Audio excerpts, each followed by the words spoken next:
Hello and welcome, guys. This is Chahal here from Programming Club of IIT Madras, and welcome to the editorial of Codeforces Round 138 Education Round. As you can see, I was able to solve problems A, B, C, and D, and secured a rank of 733. And now I will try to explain these problems to you in the best way I can, and I hope you enjoy the editorial. Please hang on. Thank you. So now moving to problem A, cowardly rooks.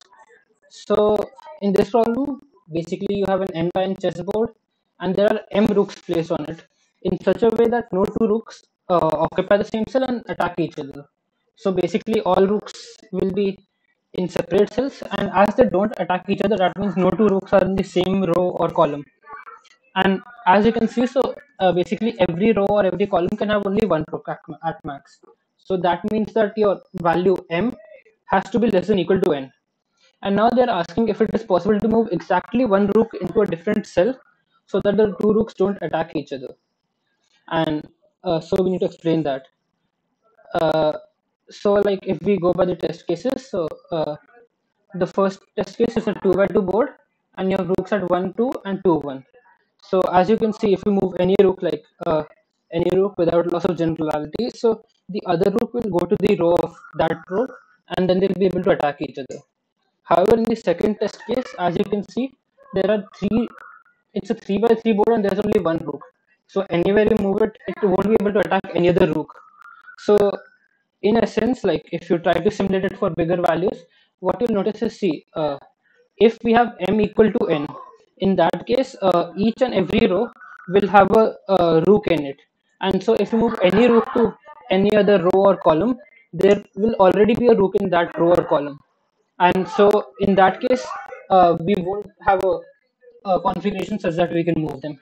However, if the number of rooks is less than number of rows or columns, then there will be a row or column which shall not have a rook, and we can move a rook to that row or column, and in that way they won't be able to attack each other.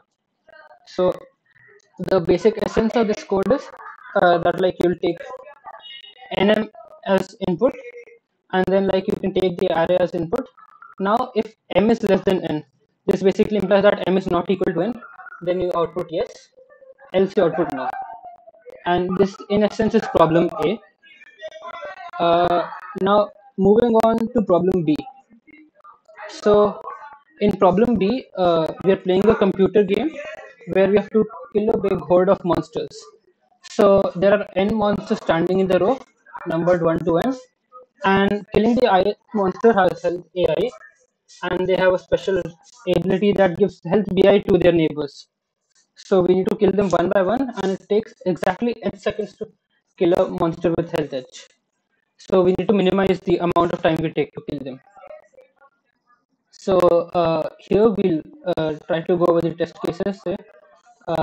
So I'll draw the test cases once on another board. So it's 110. Zero.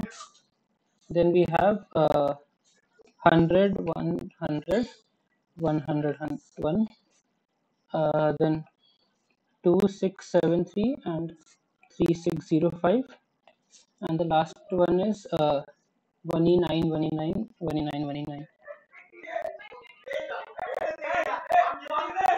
So in this, basically like yeah. So in the first test case, if we kill the first monster directly, it should take us 10 seconds. Now, in this second case, we can see that killing the first monster and last monster are kind of identical because the whole arrangement is symmetric.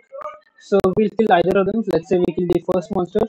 Then what we are left with is this health will get added here and it will take us 100 seconds to kill. So once we do that, this becomes 2, this is 100, this becomes 100, and this becomes 1. Now, okay, now in this situation, we need to kill one more monster. So, say we kill this one, that will take us only 2 more seconds. So, we'll end up with 102 in that case. And then we can kill this one. And, oh, sorry, and if we can kill this one, so basically this would have become 200. So, that would take us to 302. However, say we kill this one first, So in that case, what will happen is from 100 we'll go to 200, and this will get added here. So this will become 3, and then we'll move to 203.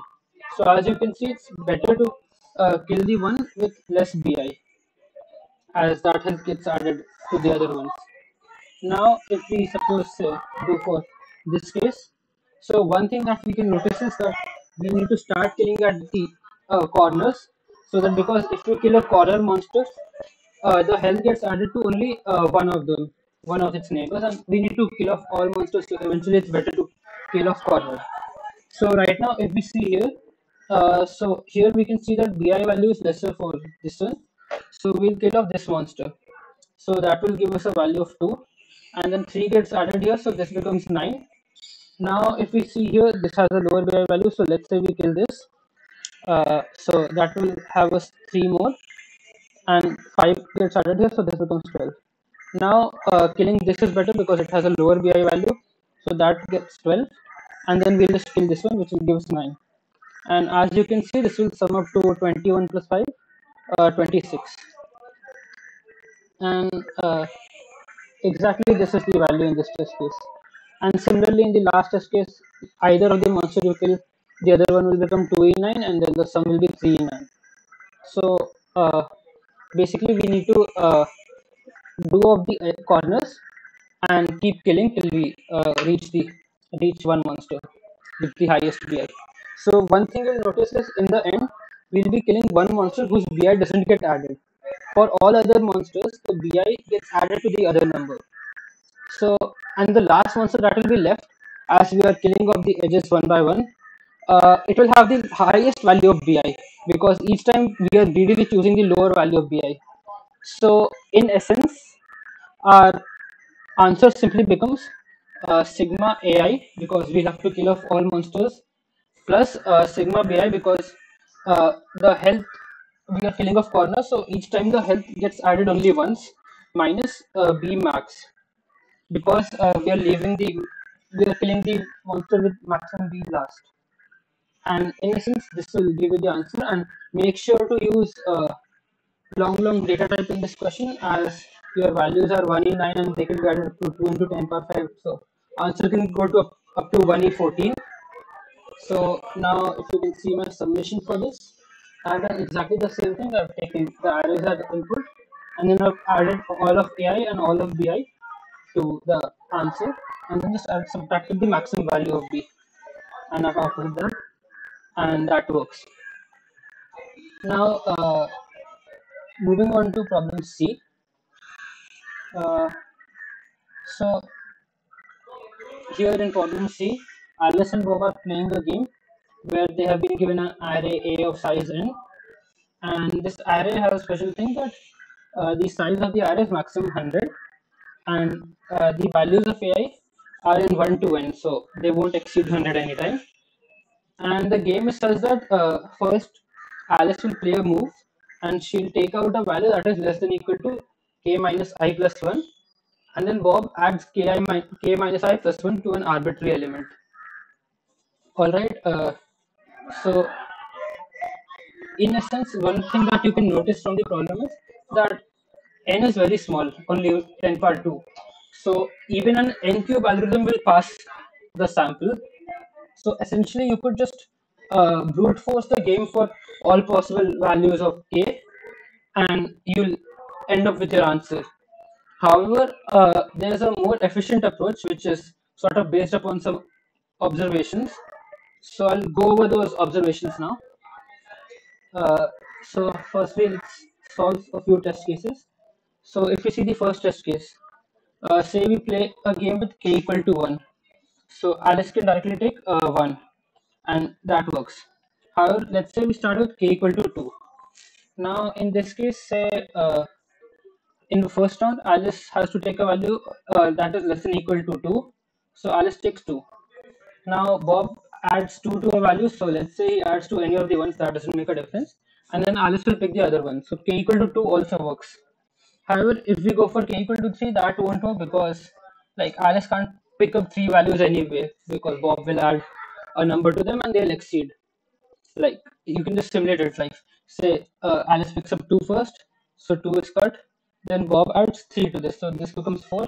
Alice picks up 1, and Bob adds 2 to this, so this becomes 6. And he can't pick a value less than 1 in the last. Alice can't put a value less than 1 in that case. So for this case, the maximum value is 2. Now, if we go over this test case, so here we can trivially say that the answer is 0. Why so?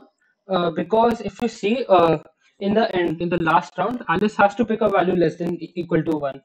And this array has no element less than equal to 1. So obviously Alice cannot have a game of any length here and necessarily win. Now, I would highly encourage you to pause the video and work on this observation of ones. Like you can see in this round also, trivially the answer is 1, as she can play a 1 round game where just she can pick the element 1 and wins.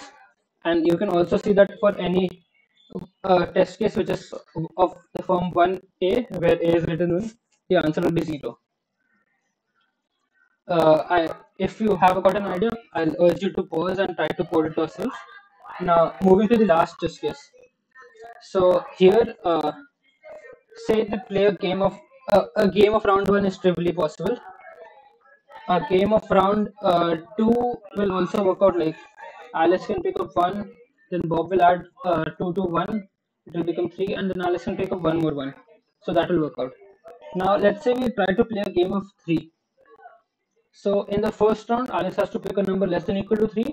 So she'll try to pick the highest number, because that way you get rid of the highest number and still you are left with smaller numbers. So say Alice picks up 3. So 3 is cut. Now Bob has to add 3 to a number. So ideally he'll add to a 1 so that he can complete the 1, so that Alice can't complete the game. So say he adds it to this one, so it's 4. And now if you see, Alice has to take a number less than equal to 2. Optimally she again takes 2. And now Bob has to take a number which is, Bob has to add 2 to a number, so let's say he adds to anyone, it doesn't make a difference, and then Alice can pick the last one. So this works for k equal to 3 as well. However, as you can see, it won't work out for k equal to 4, because she can't pick up more than 3 numbers, because like if she tries to like go for k equal to 4, first say she picks up 3. All right, 3 is gone. Then what Bob does is he adds 4 to any of the ones. So like wait, I'll reset it for clarity. So 1 3 2 1 1. So what Alice does is she picks up the first 3. This is gone. Now Bob adds 4 to say the first one. So this becomes 5. Now Alice needs to pick up a number less than equal to 3. So she picks up 2. Now Bob is clever. He adds 3 to this number. This becomes 4. Then Alice picks up a number, has to pick up a number less than equal to 2. She picks up 1. And Bob adds like say 2 to this number 4. That becomes 6. And now Alice has to pick up number 1 less than equal to 1. But as you can see, the remaining numbers are 5 and 6. And so Alice can't pick up. So in this case, the answer is 3. Now, so by this logic, you can see that a way to simulate the game is that Alice always picks up the maximum possible value that she can pick, and Bob adds to the smallest possible value that he can add, and we'll just check whether the game can be completed or not.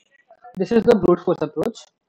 Now, an even more clever approach will be that, so basically you're given the elements of the array, you can divide them into 2 categories that have been added to by Bob, or have been used by Alice. So what you'll notice is that if you have a game of length k, then you'll need a minimum of k by 2 once, because what Bob might do is, every time Alice picks up any number, Bob keeps adding to the ones, and in the end you won't have a 1 left. So you need to have a minimum of k by 2 once. Now this was the first approach that I thought, and I'd submitted it. However, I'd got a wrong answer on test case 2 in that. And then like I thought a bit more, and I realized that basically Bob can cause other problems too. Like say we have only 3 ones. So in this case, if you simulate the game, k equal to 3 would not work out. As say Alice picks up 1, Bob will add 3 to this, it becomes 4. Then Alice can't pick this, she picks this, so she can have a maximum length of 2 in this case. So you might be tempted to say that the maximum length can be, you need a minimum of k ones. So you might be tempted to see that it will be k by 2 the number of ones if the number of ones is count by 2, but even that fails the test cases. And like after even more deep insight, you can see that basically if you divide it into two arrays that have been added by Bob, and these are Alice's numbers. So basically, this array will have to be like a sequence of ones, and then there has to be a one here, and then this number has to be less than equal to 2, this has to be less than equal to 3, and so on. This has to be less than equal to k till here. Yeah. So basically, this is what I've implemented, and this will have a better time complexity than the brute force approach. So this was the problem C. So here you can see my code for the same. I have defined a frequency array, and I've stored the frequency of each values. Then what I've done is I've made a cumulative frequency. Why I've done this is because here, as you can see, the values are less than equal to 2, less than equal to 3, and less than equal to k here finally. So you'll need a cumulative frequency to ensure that you have that many numbers. And the length of this array is k, the required value. Maximum, like you'll keep on increasing k such that it's possible. So that's what I've done. So basically, I've sorted the array A, and I've counted the number of ones. Basically, the answer has to be greater than equal to half the number of ones. And then while it's true, I keep on increasing the answer till the time the condition of cumulative frequency gets violated. In which case, I break and output the answer -1 and return. And this passes the test cases. Now moving on, like okay, so problem C was a tricky question, I feel, because as such, if you see the constraints of the question, so it had only a n up to 100. So some people might have simulated the whole game, which is kind of painful, but it guarantees you an answer. However, like if you say try to do it greedily, you end up with a lot of wrong answers, and like, it seems frustrating. Even to me, when I was solving, as you can see, it took me a lot of time and three wrong submissions, which incurred a penalty to me. And so I guess the method of simulating the whole game is also a nice method if you can implement it fast. And as such, this question was a bit frustrating for a few people, I think, because of the number of wrong submissions that they might have got to do the various greedy logics. Now, moving on to problem D, counting arrays. So, this was a fairly tricky question, I feel. You had an array A of length n, where the elements are numbered from 1. So, it's a one indexed array. And the condition that they have given is that you can remove the ith element if GCD of A, AI, and of I is 1. Basically, that means that if anytime AI is co-prime with I, you can remove it. And the values to the right get shifted to left. So you are given a removal you need to consider a removal sequence bi such that if you remove the bith element in the ith move, eventually you can completely empty the array. Now they have just showed for an array 42 comma 314 that this is a removal sequence and this isn't. Now they have defined the term ambiguous. So an array is ambiguous if it has at least two removal subsequences sequences. For example, they have given an example that this is an ambiguous sequence, while the example that given above is not. And now we are given two integers n and m, and we need to count all the ambiguous arrays from which can have length 1 to n, and each integer is 1 to m. The test cases, as you can see, is 2 comma 3, 4 comma 2, 4 comma 6, and a big number. Like it's fairly too big to work with it manually, at least. Now, okay, so they want that there should be at least two removal sequences. So one trivial observation that we can make is given any array A, say we remove, so the first element will have I equal to 1, and GCD of any number comma 1 will be equal to 1.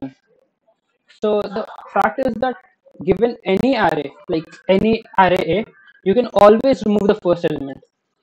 So from this, what you can conclude is that the sequence 1 1 1 1 1 1 is, and so on up till n times, is always a removal sequence.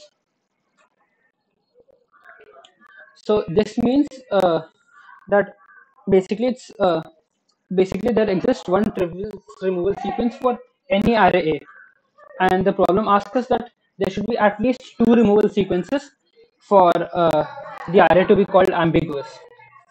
Now, if you see, so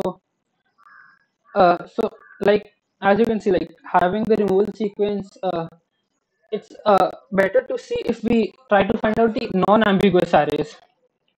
Like we are solving the converse problem of this to find out the non-ambiguous arrays. So what you'll notice is that in any removal sequences, the elements from the right keep shifting to the left. So to ensure that this 1111 is the only removal sequence, any element ai, if you keep removing one, it will pass through all the values from 1 to I, like it will land up at each of those indexes. And you need to ensure that the GCD of ai comma I for GCD of ai comma j for all j greater than equal to 2 less than equal to I is not equal to 1. So what this would basically mean is that some prime factor of j divides ai, and this is a fairly interesting observation. Like basically what you are saying is that up to j, how many ever numbers you reach, uh, up to I, basically how many ever numbers other than one you reach, they should have some common factor with ai. And so this sort of makes the mm, problem of counting these non-ambiguous subarrays, non-ambiguous arrays kind of easy. I would highly encourage you to pause the video here and try out the following steps of this problem by yourself, because from here the problem becomes really interesting. So now, assuming you've given it a try, uh, what you will realize is that uh, if you want the GCD of AI and J to not be 1 for all from 1 to I, it should be AI should be divisible by all primes that are less than equal to J. So this implies that the product of all primes divides AI. So what we'll do is for every index I from 1 to n, we'll calculate the product of all primes till that number, and we'll find out what all values of ai are possible, because like ai is bounded between m and 1. So anytime the product of primes exceeds m, we know that a non-ambiguous sequence is not possible. However, we can ensure that for that time till it not reaches m, there would be some non-ambiguous sequence, and we'll try to find how many of those are there. And once we find out the number of non-ambiguous sequence, we'll subtract this from the uh, total number of sequences. And we'll do this process for all length of sequences. So we'll first choose for sequences of length 1, then length 2, and so on to length n. And we'll add the whole thing, and that will be our answer.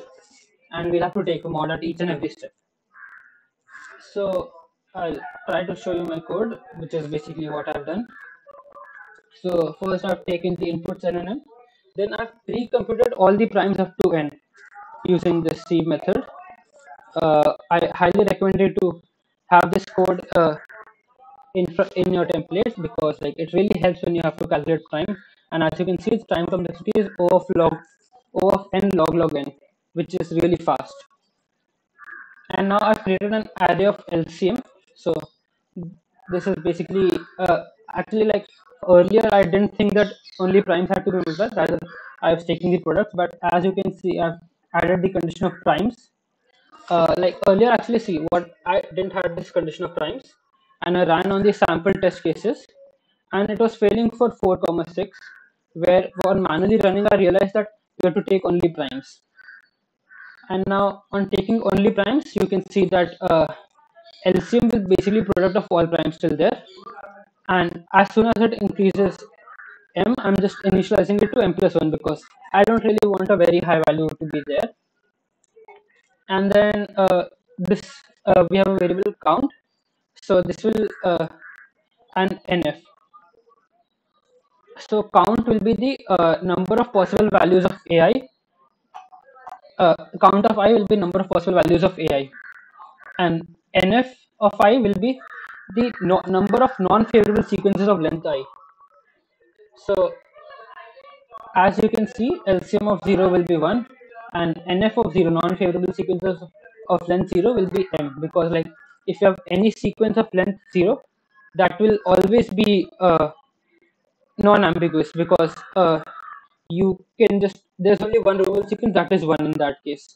And so basically NF of 0 is equal to M, and answer will be answer of, you can call this answer of 0, but I'm just calling it answer, and that will initially be 0 because there are no sequences of length 1 which are ambiguous.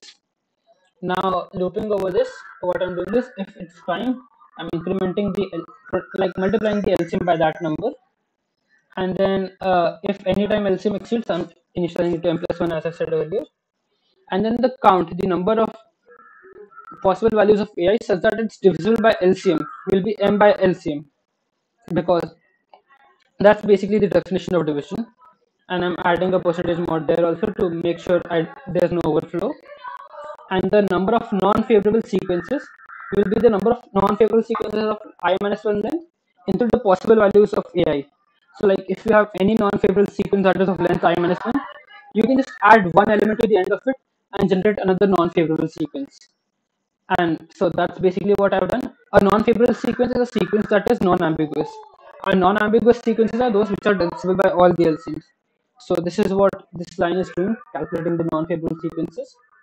After that, what I'm doing is I'm just incrementing answer by this thing. This is the total number of sequences, m power I plus 1, because you have m choices at each place and there are I plus 1 places. So m power I plus 1 will give you that value, and I'm subtracting that by non-favorable sequences and taking the mod of whole thing. Note this step, that if answer is less than 0, I'm adding mod to it.